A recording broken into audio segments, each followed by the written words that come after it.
Friends, it's Everything Mayor. We're back. We're back again. And just when we thought we might go into the end of the year slump with no John Mayer news, Dead & Company go and announce another run at the Sphere in Las Vegas. And that's what we're talking about today. As always, if you want to support the channel, subscribe, comment, like, buy some merch, and for your own good, stick around to the end of the show, because at the end of the show, I, your fearless host, Tom Butwin, move into a section called the After Dinner Mint, and you'll want to stick around for that. That's all I'm going to say. All right, so we're back. We are back, but we're back in more ways than one. Yes, it's a new episode, and we're happy to be doing another episode of Everything Mayor, but we're also back to Dead & Company at the Sphere. And I think what we need to talk about today is a few things. Now, we've gone down this road before. The idea that things like Dead & Company are getting in the way of new John Mayer music it's a common theme on this show, in the comment section, on the Reddit thread, on Instagram, you name it. People always sort of go at this from that angle. Now, if you're here because you are a Grateful Dead fan or a Dead & Company fan first, you're going to have a different perspective. But I suspect a show and a channel named Everything Mayor, many of you, although that might not be true with the title of this episode, it tends to happen, we might get some Dead & Company and Grateful Dead fans coming in here. So this might not be for you, but actually I would stick around and listen to it, because I have some counseling and some consoling to do for us John Mayer fans. And I ask on our good friend John Mayer's behalf for you to rethink your frustration when it comes to something like Dead & Company distracting him away from making an album. He's making the album. We know that. Maybe he's not going to tour as soon or release the music as soon as we would like to. And sure, part of it is probably his interest in something like Dead & Company. But can you blame him? Can you blame him? The guy's been putting out music for 20 plus years. We're going to talk about that time frame because that's very important. But, you know, I think we have a lot of music in the John Mayer catalog that exists currently to thank. We have to thank Dead & Company and his time in that band for a lot of that music. Born and Raised, Paradise Valley, and then everything that followed has a tinge of, at the very least, the guitar playing that he developed with Dead & Company. And I would say to those of you who have not seen a Dead & Company show, while it might not be your cup of tea, I get that, because prior to John joining Dead & Company, I could name one Grateful Dead song, and post John joining Dead & Company, I think I could probably tell you like 6 or 7.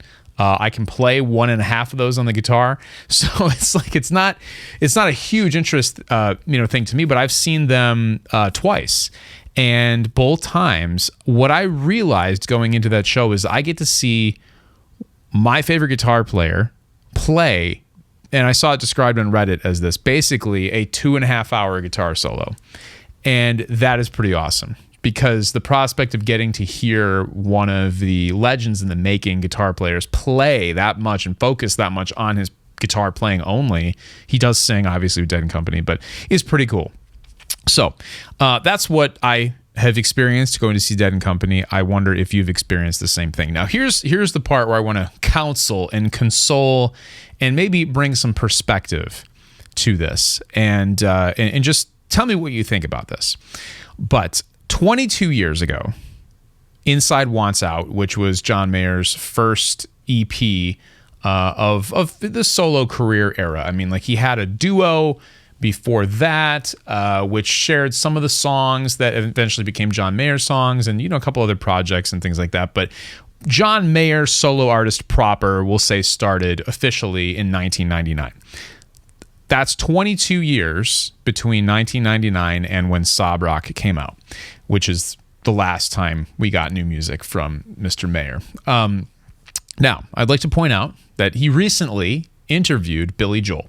Now, Billy Joel, by all standards, has one of the most impressive catalogs of songs ever to ever exist. The catalog of his music is incredible. But did you know that he has not released a new album since 1993.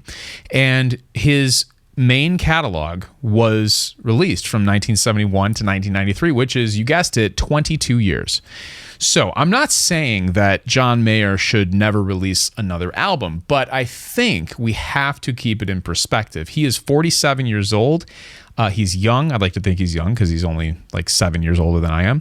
But, he's already done the length of time Billy Joel did releasing music. And at this point in Billy Joel's career, I don't think it lined up necessarily age-wise, pretty close, but Billy Joel stopped writing publicly and releasing new music. Yes, he put out, a couple classical piano albums, and then that one song that came out last year, which was actually a really good song for Billy Joel, which is his first co-write, by the way. Turn the Lights Back On, I think the name of that song was. But just bringing some perspective, let's go further. The Beatles. Okay. The Beatles, often quoted by all of us musicians or music lovers as a group that we love and have been heavily influenced by. 7 years, 1963 to 1970. Now, yes, they all went on to do solo projects afterwards, but the Beatles' proper career, 1963 to 1970, the recording career, all of that music came out in 7 years. So, there is the other end of the spectrum. Bruce Springsteen, Elton John, a lot of these other legacy acts, the Rolling Stones, yes, they have continued to produce music. Now, you can debate and argue where, if any, there was a dropping off point of probably didn't need those last 3 albums from you. Now, if you're a big enough fan of an artist or a band, that point's never going to come. And I'm too close to John Mayer and his music. Not legitimately, I've never met John, but I'm too big of a fan to really, no matter what he releases, and I suspect you're going to be the same way. No matter what he releases, you're always going to be interested in it. And I know people who are like that with Springsteen, with Elton John, with the Stones, with Paul McCartney, Stevie Wonder, and the list goes on. But as a more casual fan, somebody who's not so emotionally attached to it, I think you can recognize that point where it's like, we probably could have done without that. Just play the hits, after this. So I think John Mayer is very acutely aware of that eventually being the case. Maybe it's already happened. And maybe he's getting a sense for that. I don't know. But I think he wants to be very intentional and very careful with what he releases. And also, he's earned it. 22 years. It's more than that calendar-wise, 25 really since the 26 years since the career started. He has other interests. We've known he's had other interests the whole time. Loves watches, loves design, loves Visvim clothing, loves baseball. He's a human being also, by the way. I have other interests besides YouTube and music and John Mayer, believe it or not. But we all do. We're all dynamic, nuanced people. So I think that, him wanting to take some time and do different things makes a lot of sense. Now, that doesn't do anything for those of us who want to hear Drifting in the Neighborhood, Why Anyone Has to Go, and any other new song that he has that we haven't heard yet, released on a real recording. We want to know what's going on with the recording. That's why we have this show. We talk about it and debate it. But I just wanted to bring some perspective to this, that if he stopped at Sob Rock, 8 studio albums over 22 years, it's a pretty good ratio of years to albums. There's a couple singles in there and live albums and things that I'm not counting. So, John Mayer Trio, so there's a lot of material in 22 years. And would I be sad if we didn't get anything else? Yeah, I would be. Because I feel like there's more quality work to come out, and it's gonna come out. It is. He's not like he said that he's not gonna work on the album. He is. It's coming. We're just being impatient. But if he stopped at where he is now, that is one hell of a career, and it's one hell of a collection of songs. And I wouldn't be upset going to see him play non-album tours for the rest of time. I would go and I would enjoy it just as much as the tour that he will inevitably do after the next full band record. So that is my spiel. I hope that if you're someone who was upset, and I use that term loosely, by the Dead & Company Sphere Las Vegas announcement, think about this whole thing that I said. Now, that being said, I think I might have to go this time. I got to find a way. I missed it last time. The venue is something that I think a music fan has to see, whether it's the Eagles or Dead & Company or U2 or whoever's playing there. I think it's absolutely worth it just to go to see the venue. I know they play a movie there during the day. I would go see that, just to experience what it's like in there. On top of that, if I could experience it while seeing one of my favorite guitar players play for 2.5 hours, even better. And, quite frankly, the rest of the band is really great. It's fun. It's so different than a John Mayer show. It's crazy how different it is. But that's part of the reason why I think he's super into it. It's very different. If you followed my minuscule by comparison music career at all, you know that I took a wild departure into the land of musical theater performing for 8 years. So it happens. People have different interests. They shift gears and things change. And that is okay. Because the applause means we're at the after dinner mint, which is great. We made it there fairly early.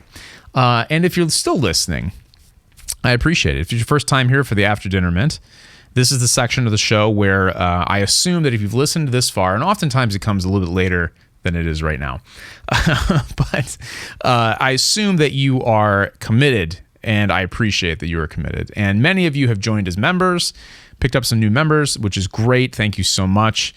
I appreciate that more than you know. We've got super thanks, super chat stuff coming in. Amazing. I thank you so much. And a lot of new viewers, which is great. And I said at the top of the show, you'll want to listen this far, because if you missed last week's episode, I announced the giveaway. And here's what I'm not struggling with this, but I've made a decision because I had a promotion plan for the giveaway that I'm scrapping.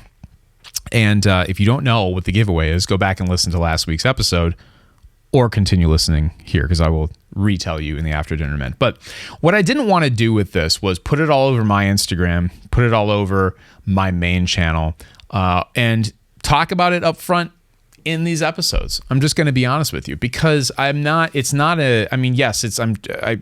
have an email list that I would like to build, but that's not the primary focus of this. And you'll see, because I'm not going to email you really all that often, if at all.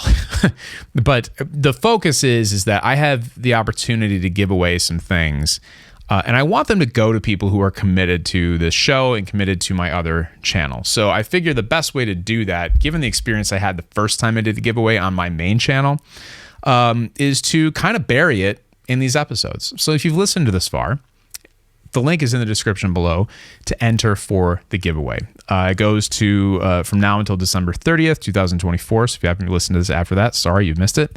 But all you have to do, sign up to the email list, leave your YouTube display name if that's what you have. If you don't have a YouTube account, you're listening to this on a podcast app, just put your name, first, last, first only is totally fine. And that's it. And we're giving away a PRS Silver Sky SE, a Boss Katana guitar amp. I'm going to be giving away some merch, which for the big stuff, again, rules are posted on my website, linked on the form to enter the giveaway. Rules limit me to sending the big stuff to just the United States of America, but I think I can drop ship merch to you all. We got mugs, t-shirts, sweatshirts. You could also go buy it if you want to support the show as well. But so that's it. And I was gonna, like I said, I was gonna put this out on it, but I don't want the passerbys. We'll get some of those, and that's fine. It's open to anybody who wants to enter, totally free. But what I don't want to do is what I did last time, was I made a specific video on my other channel, not my previous channel, it's still going, about just doing the giveaway. And then there are people out there who literally just search YouTube and the internet for giveaways to enter. And they mean nothing to the community. They don't care about the community. They just want the thing, because they're probably going to turn around and sell it. So I want to prevent that. So I'm burying these things, the talks about the giveaways, as far into these episodes as I can, into the after dinner mint portion, which is for you, the OG fans, the people who are committed to the entire episode. And I thank you for it. And I don't have I'm doing random drawings, so I don't have control over who gets what. But if I had my wish, it would be someone who has been committed to my channel or this channel for however long. It doesn't have to be a long time, but someone who's just interested in it and not just a passerby who's looking to, scoop up YouTube giveaways and move on and never come back. It's amazing. People are out there who do that. It's like a hobby of theirs. And then the bots. Oh, the bots come out of the woodwork when you put the word giveaway in a title or a thumbnail. So we're not going to do that. But either way, it's my way of hopefully showing some appreciation for being such a cool, awesome community. And every episode over the last couple months, it's grown and grown and grown. And, one last thing about John Mayer not putting out new music as fast as we would like. I've said it before, I have a vested interest in him putting out a record and touring. This channel would do a lot better, view-wise and subscriber-wise, if he were to drop something new. It would be very helpful for engagement. And there'd be a lot of new people, which is exciting and also scary. So when that happens, we'll be here, and you'll be here, all the original people. And, it's going to be fun.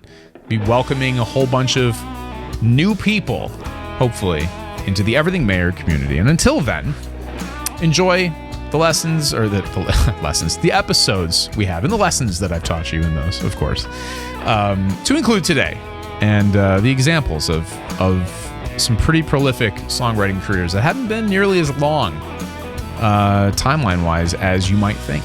And Mr. Mayer is right up there with the greats of songwriting, past, present, and their songs will live on into the future. With that, I bid you adieu. We'll see you next week on Everything Mayer.